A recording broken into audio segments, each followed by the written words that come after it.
Buenos días. Hola, yo soy Carolina Rodríguez, soy residente de primer año de ginecobstetricia y hoy voy a hablarles en la reunión conjunta de patología y obstetricia acerca de un tema poco común, que es la colestasis intrahepática familiar. Mis asesores, la doctora Sandra y el doctor Luis Guillermo, hoy el doctor Andrés Felipe, que me está acompañando. Vamos a comenzar. Primero vamos a hacer un caso clínico de ilustración. Van a ver que el caso clínico como tal no tiene un diagnóstico claro, pero nos sirve para ver un espectro de enfermedad, que es a lo que corresponde la colestasis intrahepática familiar. Esta es una paciente, esta primera consulta fue en diciembre de 2015 y la consulta es un control que ella tuvo con hepatología. Ella tiene 19 años, en ese momento estaba soltera, sin hijos, era estudiante de bachillerato y había estado hospitalizada dos meses antes en el Hospital Pablo Tobón. En ese momento había estado hospitalizada por un cuadro de ictericia con prurito asociado. Se habían estudiado múltiples causas, pero al final terminó con una sospecha de una colestasis intrahepática familiar versus una toxicidad por anticonceptivos orales, que era con lo que estaba planificando en el momento. Se inició tratamiento con ácido ursodesoxicólico cada 12 horas y se le dio de alta después de haberle hecho múltiples estudios. No tuvo nuevos episodios entre el alta y esta consulta de revisión y en el momento estaba planificando con preservativo porque se le habían suspendido los anticonceptivos orales. No tenía ningún otro antecedente, no consumía licor, cigarrillo y en la familia no había antecedentes de enfermedad ictérica ni de enfermedad hepática. Ella traía esos estudios que eran los que había tenido durante la hospitalización en octubre. Vemos unas bilirrubinas muy elevadas, con unas bilirrubinas totales de 25, con una GGT normal de 22 y una fosfatasa alcalina de 389. Una colangioresonancia que se le hizo inicialmente en la que no se encontraban hallazgos en la vía biliar, ni intra ni extrahepática, y una biopsia que reportaba simplemente colestasis intracanalicular.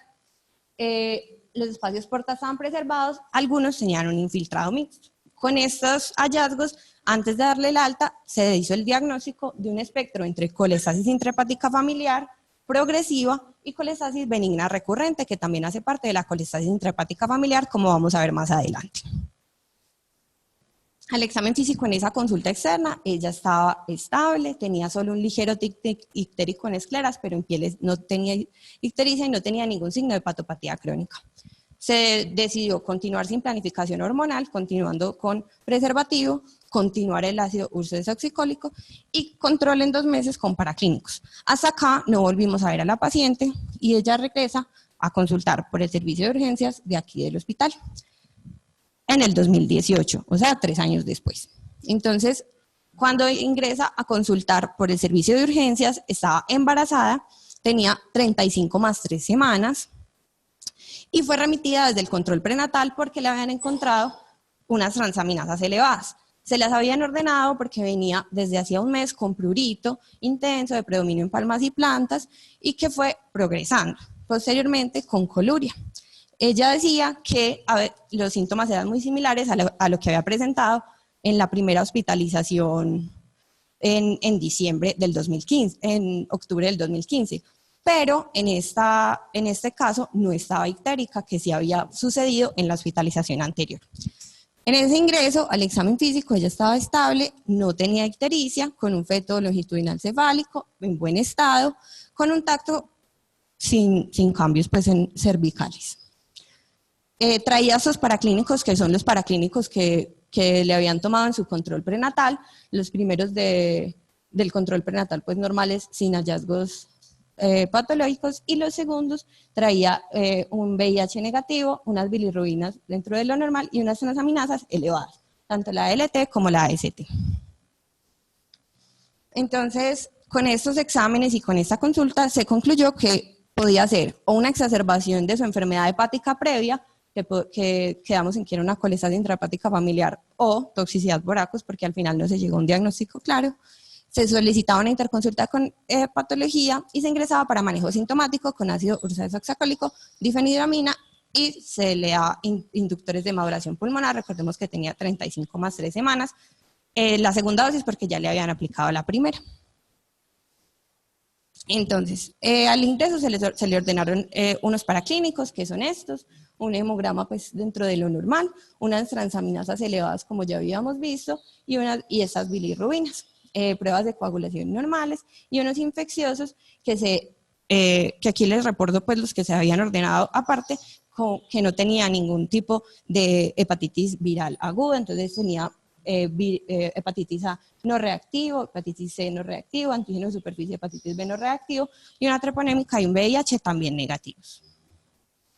Ginecología la ve al día siguiente, le ordenan una ecografía obstétrica que se encontraba dentro de límites normales, se encontró una pielectasa renal derecha no significativa en el feto, consideran que tiene una colestasis gestacional versus una colestasis intrahepática recurrente, se descartó infección con hepatotropos por los exámenes que solicitamos y se indicaba el parto entre las 37 y 38 semanas.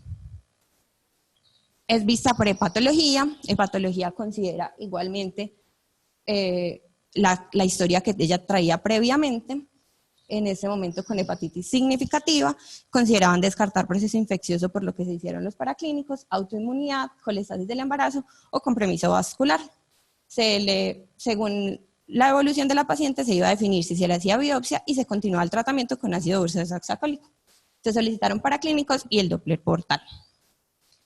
Entonces, el Doppler portal fue normal y se realizó un Doppler materno-fetal que también era de características normales.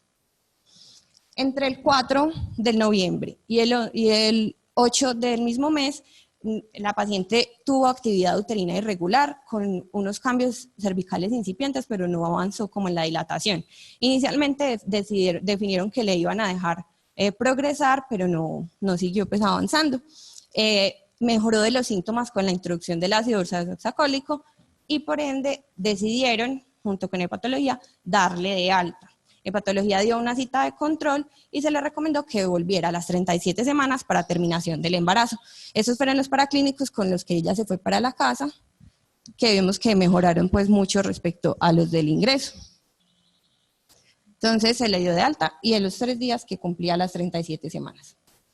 Ella regresa a los 3 días acá a consultar por urgencias, estaba con examen físico normal, seguía tomando el ácido ursodesoxacólico, no tenía actividad uterina, no tenía ictericia, ya había mejorado del prurito, entonces se redireccionó para terminar el embarazo en la red de su EPS. Ella finalmente tuvo un parto a las 37 más 3 semanas, inducido en otro hospital, pues que tenía convenio con su EPS, refiriendo que el niño nació bien y no tuvo pues como más complicaciones.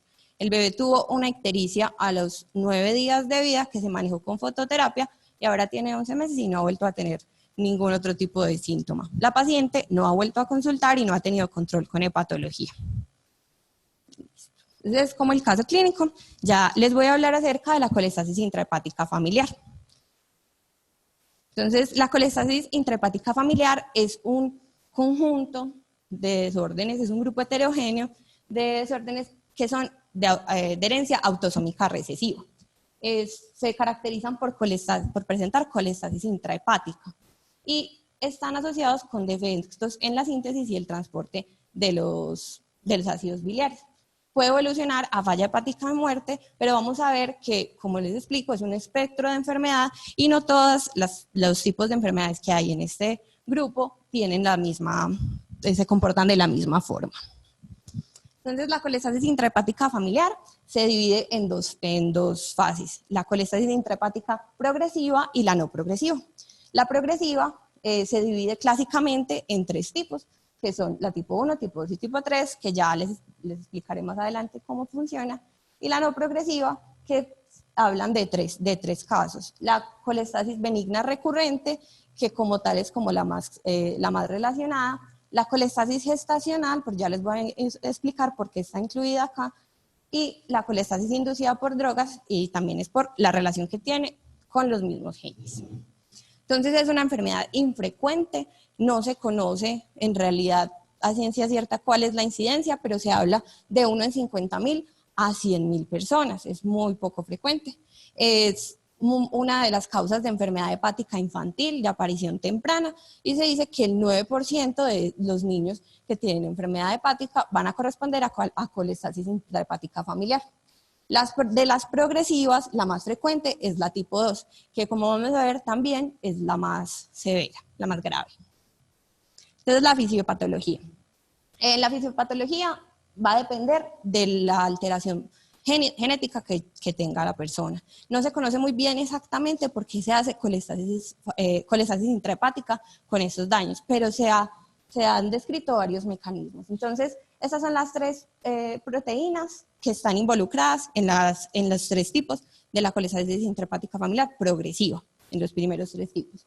Entonces, la primera es una proteína de membrana que lo que permite es mantener el equilibrio de fosfolípidos en la membrana del hepatocito. Esa proteína también está en otros órganos como en el páncreas y en el intestino. Entonces, esa permite que la membrana se mantenga estable y no haya afectación por los ácidos biliares que se van a secretar al canalículo.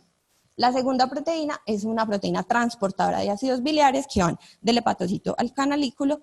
Y la tercera, que es la MDR3, es un transportador de fosfolípidos que van a ir a solubilizar esos ácidos biliares.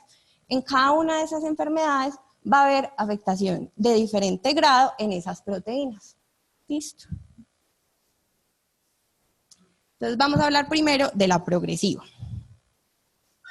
Entonces hay tres tipos clásicos que son los que les cuento, 1, 2 y 3, pero se han descrito dos nuevos tipos, que serían el cuarto y el quinto.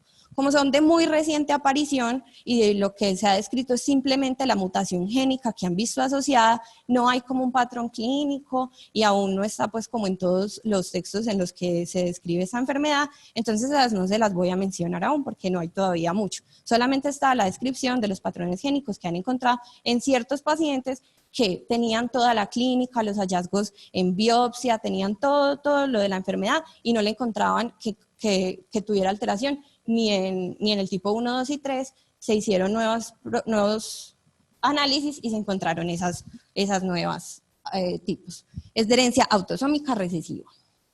Entonces, los tres tipos principales van a tener unas características similares y unas características diferentes. Como ven, el prurito va a ser más intenso en la tipo 2 y en las otras dos es intenso, pero no es tan significativo. La tipo 1 y la tipo 2 aparecen más temprano, incluso pudiendo aparecer en el periodo neonatal. En cambio, la tipo 3 puede aparecer tanto en la infancia tardía como puede aparecer en la adolescencia y en la adultez. Los exámenes, lo que vemos que tienen de diferente es que la tipo 3 puede elevar GGT, en cambio las otras no.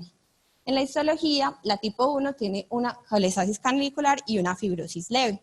En cambio, la tipo 2 tiene fibrosis más importante y una hepatitis de células gigantes. Acordémonos que esta no permite que pasen los ácidos biliares formados desde el hepatocito hacia el canalículo, entonces va a generar mucho más daño hepatocelular. En la tercera va a haber proliferación ductal y fibrosis biliar. Los síntomas extrahepáticos solamente se presentan en la tipo 1, porque como les explicaba, esta proteína de membrana solamente se encuentra tanto en los hepatocitos como en el páncreas, en el intestino, y por eso puede dar diarrea, pancreatitis asociada a sordera y a talla baja. En cambio, en las demás no se han descrito otro compromiso de otros síntomas. Incluso cuando se hace trasplante hepático, tanto en la 2 como en la 3, normalmente dejan de presentar, pues no tienen más afectación y pues ya solamente quedan como trasplantados. En cambio, en la tipo 1 van a persistir con esos otros síntomas. El daño en el gen, pues es el gen y la proteína que afecta. El gen de la 1 es la TP8B1 y el de la 2 es ABCB11. Quiero que lo recuerden porque lo vamos a ver ahorita más adelante. Esa es la localización en la parte cromosómica. Entonces, esta colestasis intrahepática familiar progresiva es una enfermedad rara. Para hacer el diagnóstico requerimos tener una sospecha clínica elevada y sobre todo que es un diagnóstico de exclusión. Primero se van a excluir otras causas y sobre todo eso es en niños. Una vez excluyan otras causas y se encuentren estos laboratorios que tenemos, se pueden hacer tinciones especiales en la biopsia hepática con inmunofluorescencia para ver si tienen o no las proteínas asociadas y si se encuentran o no se encuentran, se puede hacer pruebas genéticas. El tratamiento está fundamentado en el uso del ácido ursodesoxycólico para prevenir los episodios de colestasis. Se puede hacer en ciertos pacientes que no mejoran con el ácido una derivación biliar para evitar la circulación enterohepática y en casos específicos en los que va falla hepática el paciente se hace trasplante. Hay en ese momento investigación acerca de inhibidores del transportador ileal para evitar este paso de la circulación enterohepática y esos están pues en estudio, aún no están aprobados. Las complicaciones pues, que pueden presentar estos pacientes y que son más frecuentes, sobre todo cuando se presentan en una edad más temprana, son la cirrosis, la falla hepática, y hay una asociación con presentar hepatocarcinoma y con la angiocarcinoma, en edades tan tempranas como en niños de 7 años, en el tipo 3, que pueden llegar a presentarlo. Entonces, esa es la progresiva. En la colestasis intrahepática no progresiva, vamos a ver, entonces, la colestasis benigna recurrente. La colestasis benigna recurrente está caracterizada porque son episodios de colestasis y de prurito sin progresión a falla hepática. Normalmente es una enfermedad muy similar a la que hemos visto, pero que tiene un curso mucho más benigno y normalmente aparece más en la adultez que en la infancia. Va prurito de ictericia y va a haber dos tipos, la 1 y la 2. ¿En qué se diferencian estos dos tipos? En la alteración genética que tenemos. Entonces, si es la misma proteína de la progresiva tipo 1, va a ser tipo 1, y si es la misma proteína de la progresiva tipo 2, va a ser tipo 2. Entonces, ¿cuál es la diferencia entre que se presente una y otra? Entonces, lo que se dice es que esta presentan la proteína y la forman, pero la proteína no es tan disfuncional como lo es en la progresiva. La proteína está alterada, pero no es tan disfuncional. Entonces ella normalmente puede funcionar en la vida normal de la persona, pero cuando tenemos un estresante adicional, por ejemplo, el embarazo, la infección o medicamentos, la proteína no son capaces, pues esa proteína no es capaz de manejar estas situaciones y van a presentar estos episodios de colestasis. Entonces, los criterios diagnósticos van a hacer que tenga al menos 2 episodios de ictericia con intervalos asintomáticos. Esos intervalos asintomáticos van a ser de periodos largos, van a ser de meses a años. Normalmente no se considera cuando son periodos muy cortos. En los exámenes de laboratorio van a tener aumento de ácidos biliares, aumento de bilirrubinas, van a tener prurito intenso, esa es una de las características, que tenga la exclusión de otras causas, entonces que se excluya las anomalías de la vía biliar, que no haya ninguna otra causa, que la biopsia tenga colestasis centroleobiliar, la biopsia hepática, y que haya ausencia de otras causas de colestasis. Entonces, como ven, también es un diagnóstico de exclusión. Tengo que buscar primero las causas mucho más frecuentes como para pensar en esta entidad. Entonces, el tratamiento va a ser también sintomático. En estas pacientes no se deja el ácido ursodesoxycólico como profiláctico pues por todo el tiempo, como si se hace en los pacientes que tienen progresiva, sino que se usa en los momentos en los que tienen los hallazgos pues, de ictericia y de colestasis. Puede haber colestiramina, corticoides, rifampicina, antihistamínicos, todos estos como manejo sintomático del prurito. En casos pues, en los que no mejoren con eso, se puede hacer drenaje nasobiliar y hay casos descritos de exclusión ileal, pero normalmente esta enfermedad tiene un comportamiento más benigno, entonces normalmente no llegan a requerir ese tipo de intervenciones, que sí se hacen en los pacientes con progresiva.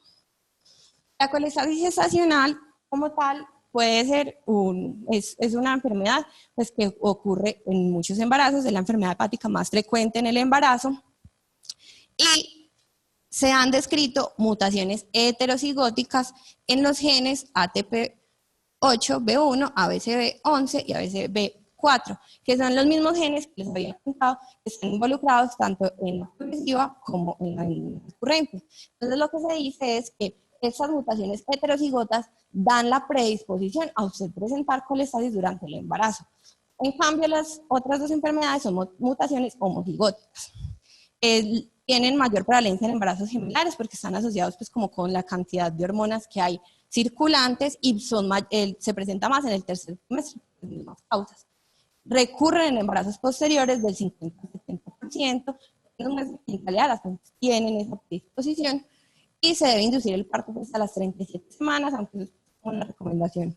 Y para evitar muerte fetal in utero, que suele suceder de forma inesperada. Un día el feto está bien y al día siguiente no se encuentra la fetocardia.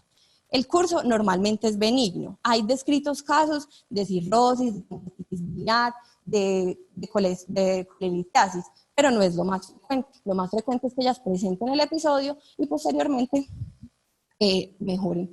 Y después de que nace el bebé, mejora tanto el prurito como la elevación de los ácidos biliares. La colestasis inducida por drogas, entonces, corresponde al 5% de las hospitalizaciones y al 40% de adultos. Esa enfermedad corresponde al 30% de todas las enfermedades hepáticas inducidas por drogas, que sea colestásica. Y esa es la causa más frecuente de la fulminante. ¿Por qué la traigo a colación? Porque se menciona en este espectro de enfermedad. Porque en estos pacientes que presentan hepatitis, que presentan colestasis inducida por drogas, se han descrito mutaciones heterocigóticas también en los mismos genes y hace que los pacientes sean susceptibles a presentarlo. Entonces, ya hablando de la colestasis intrahepática familiar y el embarazo. Entonces, como vemos, es una enfermedad muy rara, no es algo frecuente y tiene complicaciones muy graves, en las que las niñas afectadas normalmente mueren a edades muy tempranas. Entonces, el embarazo no es algo frecuente. La literatura disponible son sobre todo reportes de casos, no hay como mucho más en donde ahondar, y esto no es una cosa que sea pues como de todos los días. Entonces yo les quise traer algunos de los casos que encontré para mostrarles cómo es el comportamiento de esta enfermedad asociada al embarazo. Entonces esta es una presentación de caso del 2009, es de Estados Unidos. Entonces está la historia de una paciente de 17 años en su primer embarazo. Ella tenía 10 semanas. Tiene un antecedente de colestasis intrahepática familiar tipo 1, en el que se le realizó una ileostomía derivativa. Se les hace una ileostomía que era derivada a piel para que cada ileostomía ahí. Se le hacen los paraclínicos iniciales y que salían normales. Ella tenía pues el antecedente que había sido manejado con eso y había tenido una buena evolución. A la semana 23 ella empieza a presentar prurito. Entonces con ese prurito le inician ácido ursodeoxyacálico. Ella no lo venía tomando. Después de la exclusión ilegal, ella no había vuelto a tener pues como episodios. A las 31 semanas ven que el ácido ursodeoxyacálico no mejora. Entonces ella le aumentan la dosis a la dosis tope y ella sigue con los ácidos biliares y con el prurito intenso. Entonces deciden hacerle una plasmaféresis. Entonces le hacen plasmaféresis y después de cada plasmaféresis tiene mejoría de los síntomas. No tiene remisión completa, entonces vuelven a hacérsela durante 2 ocasiones más. Entonces tiene 3 y le hacen un perfil biofísico semanal. Al final le hacen una inducción a las 36 semanas después de determinar madurez pulmonar mediante amniocentesis. Tanto la madre como el feto tienen buenos desenlaces y eso es lo que ellos reportan. Esta es una paciente que tiene una colestasis familiar, también tipo 1. Este es un caso reportado de... Entonces, esta paciente era una paciente homocigota también para tipo 1, progresiva, a la que se le realizó un trasplante hepático a los 10 años de vida. Entonces, ella a los 21 años hace una trombosis yugular, le inician warfarina en mayo pues, del 2008, y en julio del 2008 consulta porque tiene un embarazo de 10 semanas. Entonces deciden hacer ajuste de inmunosupresión. Ella venía con micofenolato, entonces lo cambian y le inician el ácido ursodeoxyacálico a las 14 semanas. Presenta como complicaciones una neumonía en el segundo trimestre por la que está hospitalizada y posteriormente tiene un parto por cesárea a la semana 37. Tiene buenos desenlaces y le hacen estudio genético al feto que no presenta pues, la mutación del gen que tenía la madre. Ella no presentó durante el embarazo colestasis, pero recordemos que ella tenía un hígado trasplantado. Y lo que nos preocuparía acá sería la inmunosupresión. De igual forma, ellos decidieron iniciar el ácido ursodesoxacólico. Esta es otra paciente, que es una paciente con colestasis intrahepática familiar progresiva, pero tipo 2. Ella la habían diagnosticado en la infancia, pero a los 14 años se había decidido hacerle una derivación ileal. Con esta derivación, ella presenta una depresión con ideas suicidas por tener pues como el estoma, entonces deciden cerrarlo a los 21 años. Posterior a eso, ella no vuelve a presentar los síntomas y mejora, pues no tiene como episodios de recaídas del prurito ni de la colestasis. Se embaraza a los 25 años, en este embarazo tiene un prurito en el tercer trimestre, eleva los ácidos biliares y presenta una coagulopatía. Se decide usar ácido ursodesoxacólico y vitamina K. Nace espontáneamente a las 38 semanas y el niño y la madre estaban bien a los 5 años del seguimiento. Como ven acá, también se inició ácido desoxacólico y la presentación de la colestasis fue más en el tercer trimestre, cuando hay más cantidad de hormonas circulantes. El último caso, entonces fue un caso que quiero traerles de diagnóstico prenatal. Entonces, esas son dos familias, que les voy a presentar primero una y otra, que tenían inicialmente un hijo con una colestasis intrahepática familiar. Esta familia tuvo un hijo con una colestasis tipo 1, tipo 2, de aparición temprana. Este bebé tuvo ictericia en la primera semana de vida, se hizo todo el estudio y se llegó al diagnóstico, a este diagnóstico. Muere a los 8 meses esperando un trasplante por hemorragia variceal masiva. Posteriormente, se hace estudio a los padres, en los que se veía que los padres eran heterocigotos portadores de la mutación. Ellos tienen un embarazo, ese diagnóstico que se le hace, les hacen amniocentesis y se hace diagnóstico prenatal a ese niño que tenían. El bebé era heterocigoto para la mutación, por lo que decidieron continuar el embarazo. Nació un bebé sano que no presentó la enfermedad. La familia 2 es esta. Ellos tenían una hija con colestasis intrahepática familiar tipo 2, también de aparición en el periodo neonatal. Ella tuvo múltiples complicaciones, muere a los 5 años en lista de trasplante hepático, también por hemorragia variceal. Tienen un segundo embarazo, ellos no habían aceptado pues como el estudio genético, y tienen una segunda hija también con colestasis intrafamiliar tipo 2. Teniendo en cuenta que eso es una enfermedad autosómica recesiva, pues fue muy particular que tuvieran las dos hijas con la misma enfermedad. Esta niña se le hizo exclusión ileal, los padres ya se decidieron a hacer el estudio genético, eran heterocigotos para la mutación, y la niña pues, ya tenía 5 años de vida y aunque tenía sus complicaciones, estaba pues estable. Decidieron entonces, tuvieron un tercer embarazo. Para ese tercer embarazo decidieron hacer diagnóstico prenatal, también se hizo por amniocentesis, encontraron que su hijo tenía la misma mutación, homocigota, entonces ya por ellos haber tenido esas dos experiencias, decidieron terminar la gestación y no la llevaron a cabo. Entonces con estos casos clínicos quería ilustrarles estas 3 cosas que voy a hablarles acerca del embarazo y la colestasis intrahepática familiar. Entonces, en enfermedad hepática grave, que van a ser una parte de estos pacientes, sobre todo los que tienen la progresiva, se desaconseja el embarazo. Normalmente, la enfermedad hepática empeora durante el embarazo, pero no está contraindicada como tal. Entonces, debemos ser muy claros en explicarle a estas pacientes que a la edad adulta quieren tener un embarazo, que aunque se desaconseja, pues, si ellos lo desean tener, va a ser con una supervisión muy estrecha y con mucho apoyo. Cuando los pacientes tienen cirrosis asociada a esta enfermedad, a la enfermedad, se deben descartar, antes de pensar en el embarazo, varices esofágicas, porque en las pacientes que han muerto por enfermedad hepática en el embarazo, normalmente mueren es por esta complicación. Entonces deben descartarse y hacerse profilaxis si fuera necesario. Si la paciente tuvo un trasplante hepático, se debe postergar el embarazo al menos 2 años después de haber recibido el trasplante.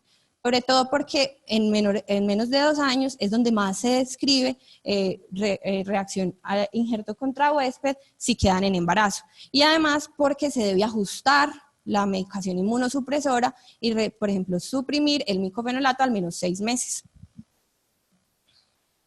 Entonces, el seguimiento del embarazo debe ser por un grupo interdisciplinario que incluya tanto al obstetra como a los hepatólogos. También, como vimos, a la parte psicológica, pues en estas pacientes que tienen intervenciones como pues, la ileostomía. Se debe hacer un perfil hepático al ingreso, se debe hacer seguimiento durante el embarazo, sobre todo cuando las pacientes presentan síntomas. Hay que tener en cuenta que el prurito puede aparecer hasta 2 a 3 semanas antes de la ovulación, tanto de pruebas hepáticas como de los ácidos biliares. Entonces, si una paciente presenta prurito y tiene los exámenes normales, hay que tener en cuenta que debe hacerse seguimiento. El tratamiento es con ácido ursodesoxacólico. Las pacientes que tienen enfermedad progresiva deben continuarlo, si ese era su tratamiento durante el mismo, deben continuarlo durante todo el embarazo, porque se ha visto que cuando se suspende, tienen episodios de colestasis durante el embarazo de gran intensidad. Si no lo venían usando y si ya no estaba pues como hacía parte de su tratamiento, como la paciente que había sido manejada con la situación ideal, se debe iniciar cuando tengan síntomas, como vimos que ella presentó la colestasis en el 3er trimestre. No está contraindicado en el 1er trimestre y se puede usar, tiene relativa seguridad, y se deben hacer pruebas de bienestar fetal. Recordemos que en los casos de colestasis pueden presentar muerte fetal in útero e inadvertida. Consideraciones con el parto. Normalmente el parto no debe ser más allá de la semana 37. Esto asociado pues a lo que hemos visto, pero como les dije, son reportes de casos y no hay como un consenso respecto a este manejo. Incluso vieron una paciente que la dejaron avanzar espontáneamente hasta las 38 semanas. Entonces no hay como un consenso, pero es lo que se recomienda. Se debe ofrecer consejería genética tanto a los padres de las personas que tienen este diagnóstico como a estas mujeres, porque sabemos que es una enfermedad genética pues, que puede ser transmitida a sus hijos, se puede hacer diagnóstico prenatal y se pueden tomar decisiones, como les mostré en el último caso. Y en la colestasis benigna recurrente hay que continuar seguimiento luego del parto. Incluso pues a esas pacientes deben tener seguimiento, porque aunque normalmente ellas tienen unos periodos asintomáticos muy largos, que no tienen pues presentación de los síntomas, como la mutación es igual, sí se ha descrito casos de empeoramiento posterior al parto y de colestasis no asociada con el embarazo ni con otros síntomas. Entonces deben continuar en seguimiento. En cuanto a la anticoncepción, idealmente no deben usarse estrógenos en las pacientes que tengan este diagnóstico. Referían que se podían considerar progestágenos a bajas dosis, pero solamente en casos en los que no tenga pues como otra opción. No deben usarse si he presentado colestasis gestacional previa. Si ellos ya presentaron un episodio de colestasis gestacional, no debe estar pues como esa opción. Idealmente métodos que no tengan componente hormonal como el dispositivo intrauterino de cobre, pero deben tener planificación. Listo, muchas gracias.